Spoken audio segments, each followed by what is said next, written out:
I'm just going to rip in around the parking lot and see how much the characteristics have changed with putting those preload clips on, and which has really raised up the suspension. Feels like a decent amount.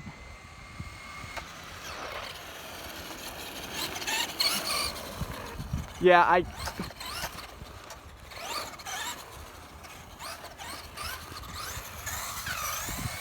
there's me trying to get all the power to the ground.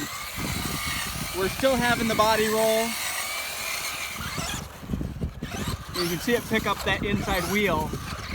If anything, it makes it where that inside wheel is almost, so it's not bobbing as much in the front anyway, and maybe not as much in the back, but what it's doing is now it's still lifting up that inside rear wheel, which is doing almost the exact same thing as, because now there's obviously no weight on that inside wheel when it comes up.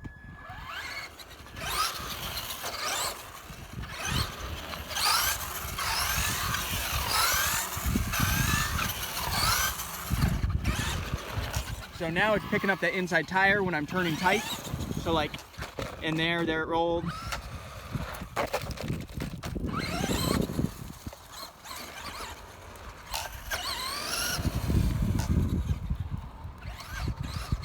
It definitely still is doing that. I wonder how much a rear locker, or if a rear locker would be a good idea in a two-wheel drive Slash like this. Because I know obviously in a lot of four-wheel drive vehicles, a locker, I found out anyway with my Arma Kraton EXB, it damages stuff. But I wonder with a two-wheel drive, rear-wheel drive vehicle like this, I wonder if putting like a locker spool in the back, because this can spin the tires pretty easily. So the biggest issue with a locker is when one of the wheels comes down and it's spinning both at the same speed, you break something. But since this doesn't have, it just has the drive to the rear wheels, I wonder if that would really make a difference with preventing from breaking stuff, because you can hopefully still spin the tires and lose traction. But that's the thing, I want to be able to drift it and roost it, which with a four-wheel drive I'd be able to do on pavement. With this, it's not wanting to kick the rear end out, it's wanting to flip, which kind of sucks. Got some ramps right here set up. You want to see about hitting them? Maybe we should see about a launch, because since this is a freshly charged pack, let's see if it has the power to do a bit of a wheelie for us. I want to get a good wheelie in. Alright guys, ready? Get set, go! It does, it just barely picks up the wheels.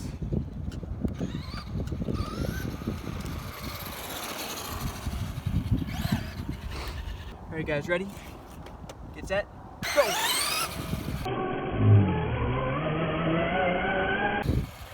I don't think we're gonna get much more than that, so we just get a little bit.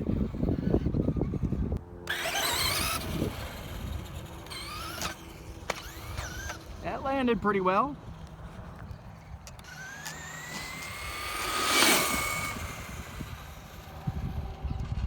Without having the TSM, the other thing is when you slow down, it starts to, like, I don't want to say lose control, but it starts to kind of skid a little bit and kind of get squirrely slowing down.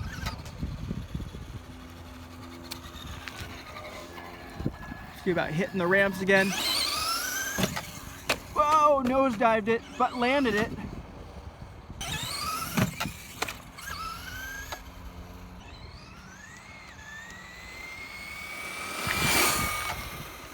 It's no slouch now. On 2S, it's really no slouch. Let's see if we can hit that full speed. Whoa! I did, I hit it basically full speed there, guys, and it does definitely want to nosedive. That's the thing I've noticed. This body, this two-wheel drive Slash definitely wants to nosedive. Whenever you approach the ramps fast, it seems like it definitely wants to nosedive. Let's get one from like here.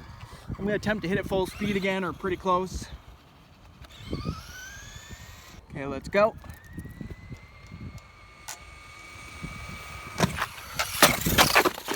See what I mean, guys? You cannot hit a ramp full speed with this two-wheel drive. It will nosedive, and this is completely flat surface. I was noticing that from the very get-go, that this thing isn't the greatest jumping RC. Oh, and we got the body kind of draped up over the front bumper right now. That was a nasty hit. We definitely are getting some decent abrasion on this. Maybe we need to hit it without hitting it top speed. Let's just go from like maybe right there. So we'll kind of sneak up on it and then give it a little bit of extra speed there at the end. Okay, now give it. And you guys can still see it wanted to nosedive there.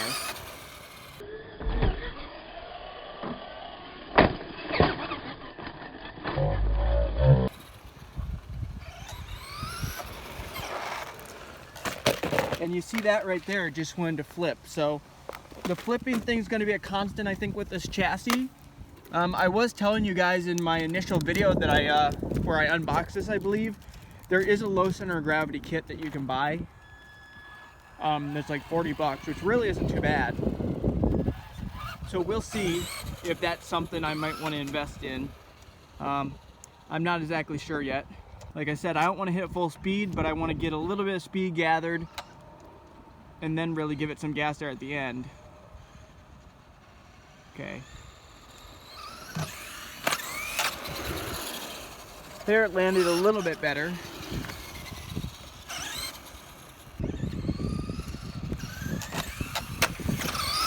There, it wants to nosedive again. There's no way to bring that front back up.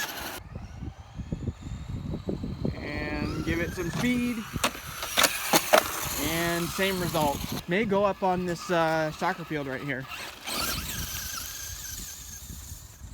So if you guys see, it actually has a decent get up and go even on grass. I mean, it's not fast. It definitely still gets slowed down. And this is a pretty well groomed grass surface right here. By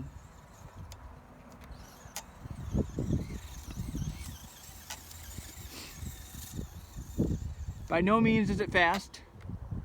It's not getting any air. There's some little kind of jumps here. It's not getting any air off of them, but maybe from up there we can get a little bit of air. There's a little bit of a jump down. Oh! Did you guys see that? There was a bit of air there. So,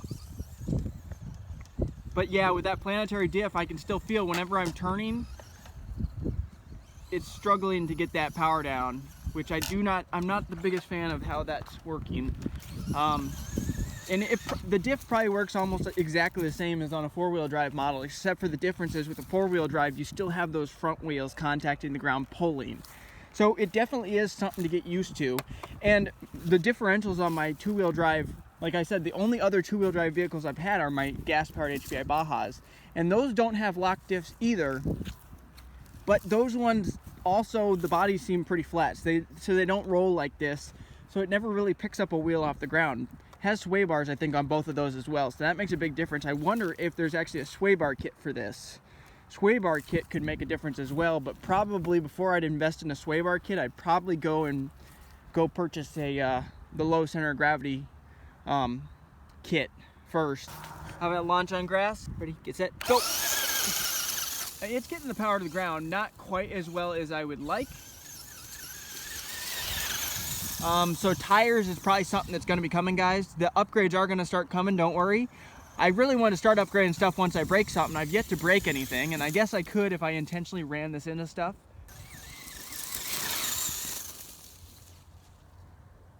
It definitely does get slowed down once you go into like leaves and like thicker grass. It'll definitely get slowed down, but that's really not too bad. And I'm actually really impressed by the difference that it makes. I do wonder if it's safe to go any higher gearing than this. Like, it already says on the packaging you're not supposed to bash it with this gearing. You're just supposed to use pavement, or use it on pavement, and we will see how hot it gets. This does, I assume, have some sort of thermal shutdown on the ESC, I would assume. And it did get pretty hot, at least the motor did. The motor did get pretty hot the last time I ran it with this gearing on a 2-stel, and I was bashing it. And now we're running 2 packs in a row. And I didn't bring my heat gun with me, so I guess I haven't checked the heat. But I imagine once we get done with this, it's gonna be pretty toasty. So far, it's doing pretty well. Not fast, not slow anymore though either. I definitely say that it makes I wouldn't say a world of difference, but it makes a significant difference. it makes a significant difference putting that high-speed gearing on. And I don't know whether to recommend it or not yet, because I don't know what the longevity of this motor and ESC is going to be while running this gearing and trying to bash it. So that's still going to be to come, guys, so we're still going to have to figure that out. Alright guys, I'm going to go ahead and check the temperatures. It went into low voltage mode. Really, that ESC does not feel hot to me. Like, I can put my finger on it. No problem. Let's see the motor. Motor might be a little bit different. It's not burning my fingers or anything.